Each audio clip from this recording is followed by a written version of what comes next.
Bismillah ar-Rahman ar-Rahim wa salatu salam ala khatamin nabiyyin amma ba'd. Dear brothers and sisters, we have in studio Sister Judy.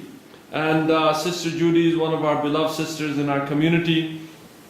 And I just brought her to give maybe some idea of what the center really means to all of us, the revert Muslims, the born Muslims, just the Muslims alone. So Sister Judy, what does the center really mean to you? In a few words, if you can elaborate a bit. Brother Zia, thank you for inviting me to have a look at the center as it's under construction, and it is truly amazing. The Islamic Center to me is a place for Muslims to not only continue and grow, but to reach out to others in the community and to become a presence in the community, to be known and accepted as an idea, as a psychologically accepted by the community, because many times we are sort of looked at as being the other and being different and being the unknown. And this Islamic Center has a real humanity. It reaches out through human needs and human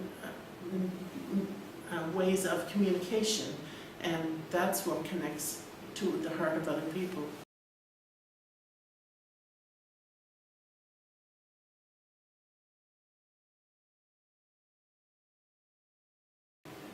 I entered Islam at the Islamic Center, and I came to you not knowing any other Muslims in this community or any other Muslims personally in my life. So it was really a crucial point and a crucial location. I don't feel, having been to other mosques, lovely mosques, and alhamdulillah for all the Muslims, but there was a special feeling here of being welcomed and being accepted on the human level, not judged. I think that's the most important thing I could say about it. The judgment wasn't put first. It was the welcome that was put first, and you're not like a Muslim, you're not understanding how to be a Muslim. We're not judging that. Come and be with us and learn to be a Muslim.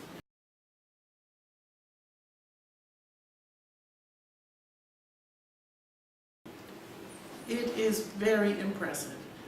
The rooms on the classroom level and all through this level, there's beautiful flooring, wood flooring. The walls are painted. The spaces are comfortable and alive, and it's going to be so exciting to see them when the final touches are done and the dust is off the floor and things like that. These spaces all feel warm and alive. There's warm colors and the layout. Everything feels welcoming. It sort of feels homey. It doesn't feel like a building, like a commercial building. Right. It feels like a place for people. What do you say about, for example, we have these skylights. Usually we go to, Islamic centers, mosques, they're nicely built, they have nice windows, but sometimes in rooms for sisters, and there's, like, we have a huge skylight, double the size of the classroom for the sisters, overflow area. How about the skylights? Like, that's an added touch. Does that bring anything to you? Like, do you feel that, okay, this is an added feature to us? Oh, I think that's really a tremendous bonus, because it's going to bring in natural light all year round.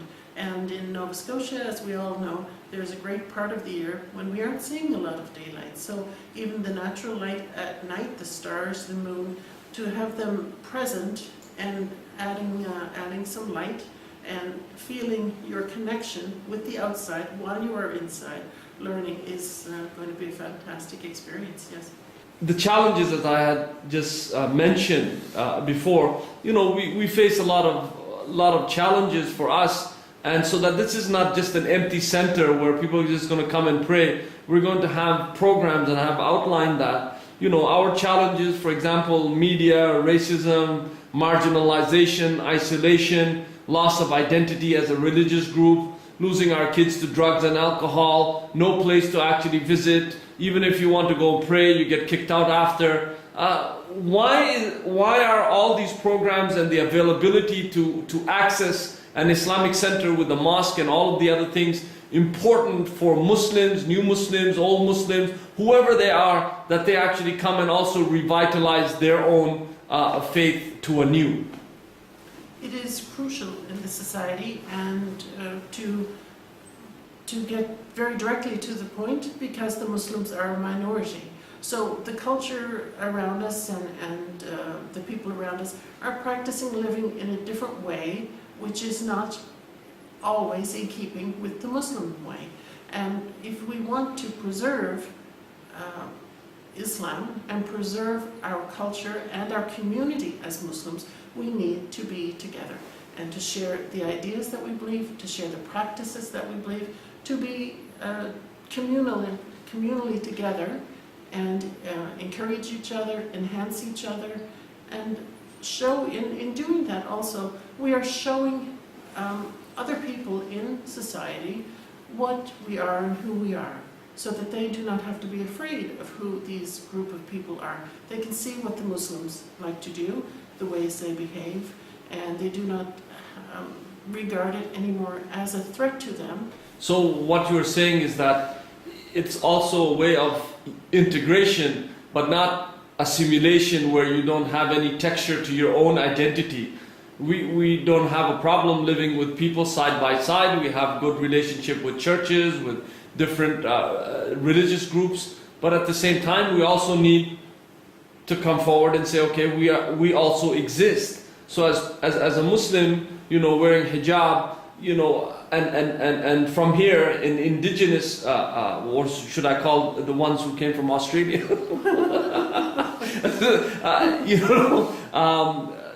say white Canadian being born here, and what are the expressions that you need to tell others that, how does it really feel to be a revert Muslim and have and need a place to go to, right?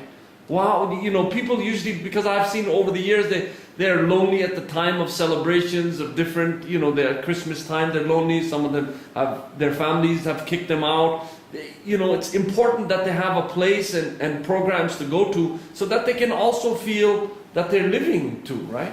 This is very true, and I've heard of it and seen it a lot in terms of where I become aware of it is through my dialogue with others on Facebook. Why? Because basically I don't get out a lot. I'm at home and I care for somebody at home, but it's very true. Other revert sisters are in this community and who dialogue with each other a lot and have sort of a special social connection sites where we can stay and talk about anything, whether it's the sale of some household item or something happening at the masjid. And they're coming up to Christmas and these things, and they talk about the difficulties with the families who are not Muslims, because they're reverts, their own families who are not accepting their ways, giving them difficulty, or not respecting Eid or Ramadan or things like this.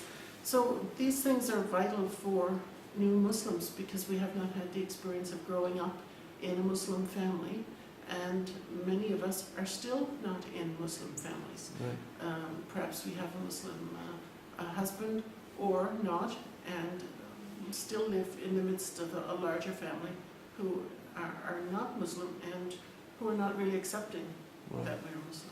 So Sister Judy, we had touched upon before while talking just casually that you said that how else are we going to actually make this step forward if you're going to say that, okay, at the end of the day I don't have anything, I'm just getting by and that's it, and why should I actually donate to the Islamic Center? Because this is the $64,000 question, right? Yes, yes. Although we need about 80 something. But this is the $64,000 question that, so if somebody's sitting there and say, well, what's my $50 going to do? Or what's my $1,000 going to do to this huge project? What do you say to that? It's a challenge. It's a challenge for each one of us, especially me, that we really need to look at ourselves and realize that there is indeed a greater good. If we want to get back to sort of very social principles. There is a greater good here, a much, much greater good than caring for myself with another Tim Hortons to make me feel warm for a day. And we have to... And that is coffee, by the way. Yes, So yes, coffee, yes. Yeah, we have to challenge ourselves. I have to challenge myself and change psychology. Instead of looking at my wallet, at my bank balance, at my little ATM card and saying there's nothing left, to say, well, what is it, where did things go, and what did I really not need to spend on that I could have put to something which is greater. Right. And since I believe in it, you know, if I believe in working for the greater good, and this is a greater good, why can I not change my psychology to make something possible? So when would we be able to, for example, a lot of people are saying, well, this is a huge project and why, and so when will we ever be able to take a step forward? I mean, we have delineated the issues clearly, I hope, elucidated them, and at the same time, when is the time are we going to ever move forward if it's not now? And what would you tell the people that, you know, it's time for us to actually take that step, right? I really can't tell people anything because I can only tell myself, you know. I am sitting here having my eyes wide opened, and it is time for me to take a step, and time for me to look and see and say, challenge myself, can I do more? You know, I think my first answer is, oh no, I have this to do, I have that to do, this and this and this. But those are all distractions in many ways. We know there's responsibilities, and we know there's burdens of things in everyday life, and things break and things must be done, your transportation, your heat, your light, but at the same time, we have to challenge ourselves, me first of all, most of all, to say, take a real look at everything and find a way to help the Islamic Center to grow, because this is for all of us. It is for more than my next month's heat or rent or mortgage or car or groceries. It is for something we believe in, we say that we believe in, we want others to believe that we believe in. So if you do believe in it, then I should do something for my own belief and my own future. Some people could say that, well, I don't believe in it. I don't think we need another place. But this is not just another place. This is not just another masjid. I mean, masjid is a key component of any Islamic center. Yes. But this has a masjid, it has classrooms, it has an exercise area, it has a lunch area, it has, you know, a common area, it has counseling rooms, it has videotaping rooms. I mean, there's a wide range of ideas and practicality about the Islamic Center, plus a mosque, yes, because a mosque is the heart of any Muslim community. So people can say, well, we don't need, but this is not just another mosque, it's actually an Islamic center on the cutting edge, so that we can actually push our communities actually forward. What do you say to somebody who's skeptical and just sitting there saying, well, you know, let them get it done, I don't care? I think I can say confidently that there is no other Islamic center, mosque, masjid, which offers this particular combination of services and reaches out to the people who this center reach out to, and brings in the selection, the range of people who this center connects with. And everybody is welcome here, everybody, you know, with no bars to, of course, you know, we talk about color, creed, race, this, but size. Everybody, no matter what their psychology, their education, their thought process is welcome here, and they will feel welcome and find a place here for themselves. But it's the work, the various outreach work, the dawah, the education, the communication, it's all cutting edge. You described it correctly. This location is forward, stepping forward from the other mainstream mosque activity here, and in a very positive way, and using the latest in communications to help move the Muslims forward. Right. Last question, Sister Judy. and usually I come in front and make a plea and say, so we are now at almost $90,000.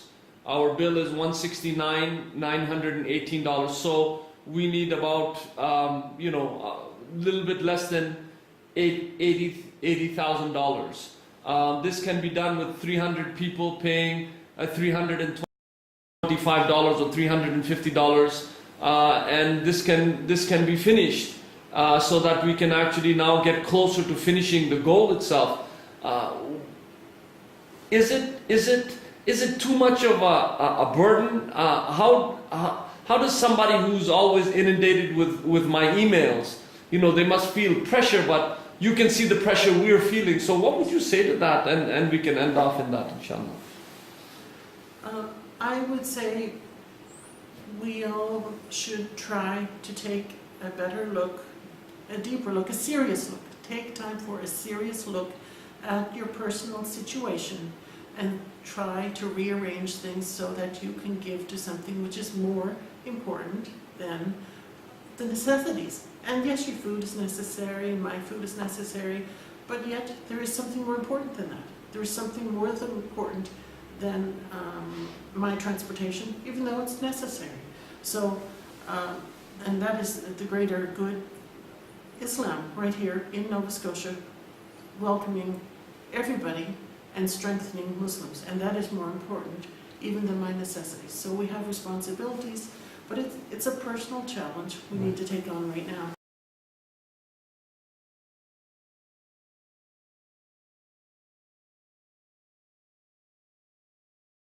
No, you don't have to be a member of PayPal, and whatever you can give right now is what you should try very hard to do. Give what you can give right now. Next month, if you can do more, alhamdulillah. So do what you can do right now. I would ask that I go home and be serious and do that, and I would ask that you would consider doing that also. Give tonight, tomorrow, what you can do right now, and then please let us not all together fail the Islamic Center. Yes. Thank you very much. Jazakumullah khairan, Sister Judy. May Allah bless you. Sister Judy is beloved to us and our community. May you have that in this reward in this life and also in the hereafter. So brothers and sisters, may Allah bless you. Thank you very much for listening. And please go to the website. Please let your friends and families know. We need some fresh donors because we're having donor fatigue. So we have a few days left in order to finish this bill. We have Qard Hasan also in this, a goodly loan, which we also have to pay back. We're talking to everyone, we're asking everyone, so please inshallah let us join in. We're going to come to completion one day. Wassalamu alaikum wa rahmatullahi wa barakatuh.